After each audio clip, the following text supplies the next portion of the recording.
When you think about some of the changes that are occurring right now as well as in the future, a question comes up: is humanity equipped to deal with these transitions and their impacts on livelihood systems? And I think that's one of the biggest questions that's driving our attempts here at the Resilience Academy when we're talking to each other. Do we have what we need? Do we know what we need to manage transitions so that you don't get abrupt shifts that cause disruption, but so that they're smoother? And that's a big challenge. Well, in the past academies, we usually only invited academia, and this was valuable. But this time, we want to invite practitioners, policymakers, decision makers, and academia. And this will help to better understand each other and to create awareness on each side. Finally, we want to have policy briefs, policy-relevant research, and the papers should have impact in decision making.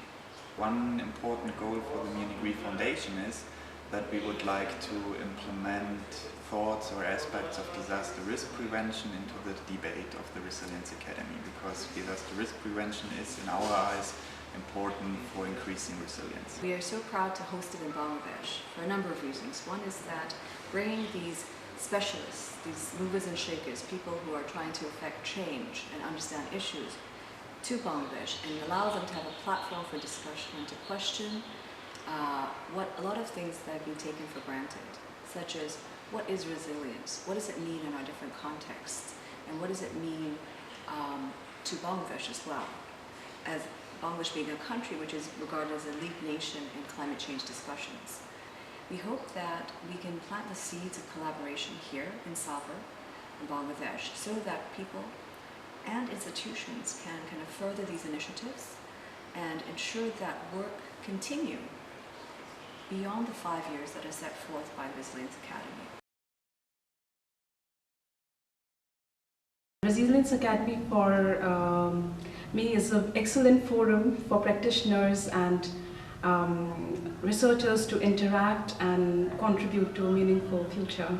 It has been just a tremendous opportunity to network with other people critically thinking about how climate change is impacting our planet and the people who live in various vulnerable places around the world, and coming up with solutions so that we are resilient in the face of these changes. One important aspect of this academy was to bring together these three different groups of researchers, policymakers, practitioners, and to really look at the issue of climate resilience together and work on it together, including going to the field.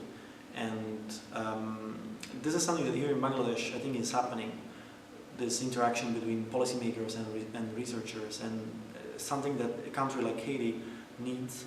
I'm originally from the Caribbean, from Trinidad and Tobago, and these topics are very important for islands and island nation states globally that are highly vulnerable yet extremely resilient. And looking at these questions through a livelihood lens allows us to understand and appreciate ways that we can ensure people in the high vulnerable areas of the world find ways to respond, to prosper, and to create creative and innovative solutions for themselves and for their children.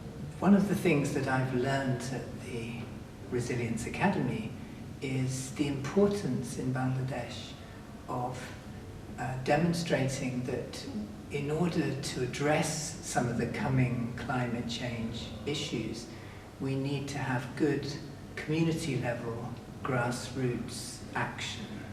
But I've also learned that that's not enough in itself.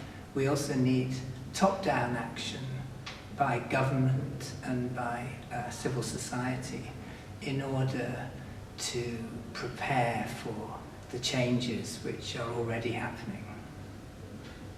One of the things I've learned is I've gotten new knowledge and skills for policy analysis, and that I will use to design programs and advise our members of parliament better.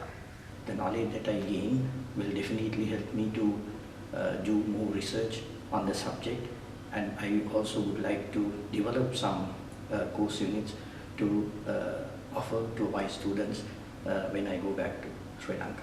The Resilience Academy has been an amazing opportunity to network and meet other people who do this really great work from very different backgrounds and different circumstances. So what it's done is pushed me to think differently about how I think about and understand resilience in the post-disaster recovery and resettlement context.